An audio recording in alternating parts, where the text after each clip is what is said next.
തിരുവനന്തപുരം കോർപ്പറേഷനിലെ പട്ടത്ത് മത്സരിക്കുന്നത് ഇപ്പോഴത്തെ ഡെപ്യൂട്ടി മേയറായിട്ടുള്ള പി.കെ. രാജുവിന്റെ മകളാണ് തൃപ്തി രാജ്. എങ്ങനെ കാണുന്ന മത്സരം? അച്ഛന് ശേഷം മകളാണ് മത്സരിക്കുന്നത്. അദ്ദേഹത്തെ വളരെയധികം ആത്മവിശ്വാസത്തോടും അഭിമാനത്തോടു കൂടിയുമാണ് ഇപ്രാവശ്യത്തെ പട്ടം വാർഡിലെ ജനവിധി തേടുന്നത്. നമ്മുടെ ശ്രീ പി.കെ. രാജു മുൻ പട്ടം കൌൺസിലറും അദ്ദേഹം നമ്മുടെ തിരുവനന്തപുരം നഗരസഭയുടെ ഡെപ്യൂട്ടി മേയറുമായിരുന്നു. അപ്പോൾ നമ്മുടെ ശ്രീമതി ആര്യ രാജേന്ദ്രന്റെ നേതൃത്വത്തിലുള്ള നമ്മുടെ നഗരസഭ കോടിക്കണക്കിന് രൂപയുടെ 5500 കോടി രൂപയുടെ വികസനമാണ് തിരുവനന്തപുരം നഗരത്തിലാകെ കൊണ്ടുവന്നിട്ടുള്ളത്. അതിന്റെ ഭാഗമായി കോടിക്കണക്കിന് രൂപയുടെ വികസനം നമ്മുടെ പട്ടം വാർഡിലും എത്തിയിട്ടുണ്ട്. അതുകൊണ്ട് തന്നെ പട്ടം വാർഡിലെ പ്രബുദ്ധരായ വോട്ടർമാർക്ക് നമ്മുടെ ശ്രീ പി.കെ. രാജു 5 വർഷം മുന്നേ ഉണ്ടായിരുന്ന പട്ടം വാർഡിന്റെ ശോചനീയാവസ്ഥയും കഴിഞ്ഞ 5 വർഷം അദ്ദേഹം അവിടുത്തെ കൌൺസിലറായിട്ടിരുന്നപ്പോൾ ഉണ്ടായ സമഗ്രമായ വികസനവും മാത്രം മുന്നിൽ കണ്ടാൽ നിസ്സംശയം അവർക്ക് ഇടതുപക്ഷ ജനാധിപത്യ മുന്നണിയോടൊപ്പം നിൽക്കാൻ സാധിക്കുമെന്നാണ് വിശ്വാസം. അച്ഛന്റെ പിൻഗാമിയാകുമെന്ന് പ്രതീക്ഷിച്ചിരുന്നോ?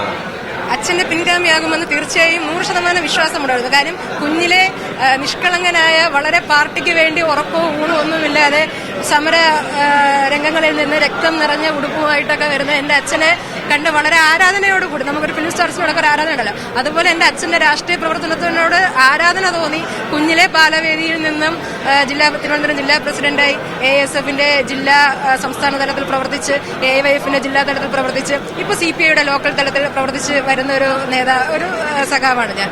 അതുകൊണ്ട് തന്നെ രാഷ്ട്രീയത്തിന്റെ എല്ലാ പാരമ്പര്യവും എല്ലാ ഇതും ഉണ്ടെന്നാണ് ഞാൻ വിശ്വസിക്കുന്നത്.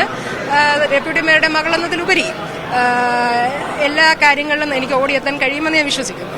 മകൾക്ക് കൊടുക്കാനുള്ള ഉപദേശം എന്താണ്? മകള് ബാലവേദിയുടെ ജില്ലാ പ്രസിഡന്റായിരുന്നു. കുഞ്ഞിലെ ജനിക്കുമ്പോൾ തന്നെ പാർട്ടിക്കാരിയാണ്.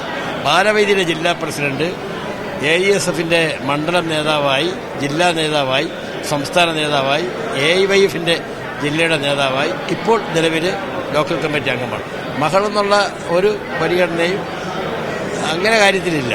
കമ്മ്യൂണിസ്റ്റുകാരി എന്ന നിലയിൽ ഒരു നല്ല രാഷ്ട്രീയ പ്രവർത്തകയായി അവരുടെ കോളേജ് ജീവിതം, അതുപോലെ തന്നെ സ്കൂൾ ജീവിതം എല്ലായ്പ്പോഴും കമ്മ്യൂണിസ്റ്റ് മൂല്യങ്ങളെ മുറുക്കി പിടിച്ചുകൊണ്ടും ഇടതുപക്ഷ ജനാധിപത്യ മുന്നണിയെ കരുത്തേറുന്നതിന് വേണ്ടി നാടിൻ്റെ ഐശ്വര്യമായ ഒരു തലസ്ഥാന നഗരമാണ് ഞങ്ങൾ നടത്തിയിട്ടുള്ള ശ്രീമതി ആര്യ രാജേന്ദ്രനും ഞാനും നടത്തിയ 5500 കോടി രൂപയുടെ വികസനമാണ് തിരുവനന്തപുരം നഗരത്തിൽ നടത്തിയിട്ടുള്ളത്.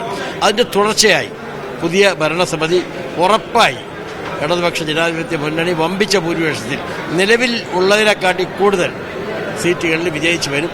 അതിലൊരു പങ്കാളിയായി കമ്മ്യൂണിസ്റ്റുകാരിയായ പട്ടം വാർഡിലെ തൃപ്തി രാജും തുടർന്നുള്ള വാർഡുകളിൽ ഇടതുപക്ഷ ജനാധിപത്യ മുന്നണിയും എല്ലാവരും ഒരുപോലെ കാണുന്ന ഒരു കമ്മ്യൂണിസ്റ്റുകാരനാണ്. മകളെ ചേർത്ത് പിടിക്കുകയാണ്. മകളെ ചേർത്ത് പിടിക്കണോ വേണ്ട, കമ്മ്യൂണിസ്റ്റുകാരിയാണ്. അല്ല, കമ്മ്യൂണിസ്റ്റുകാരി എന്ന നിലയിൽ അത് ഞാൻ ഉൾക്കൊള്ളും. മകളെന്നുള്ളതല്ല, അവള് കുഞ്ഞുനാളിൽ തന്നെ ബാലവേദിയുടെ പ്രസിഡന്റാവുക, ജില്ലയുടെ പ്രസിഡന്റാവുക എന്ന് പറഞ്ഞാൽ വലിയ കാര്യമാണ്. അപ്പോൾ തന്നെ നല്ല വളരെ സംസാരിക്കും. വിമൻസ് കോളേജിലാണ് പഠിച്ചത്. പട്ടം സെന്റ് മേരീസ് സ്കൂളിലും പട്ടം ഹയർ സെക്കൻഡറി ഗേൾസ് ഹൈസ്കൂളിലും പഠിച്ചു. കോൺവെന്റിൽ പഠിച്ചു.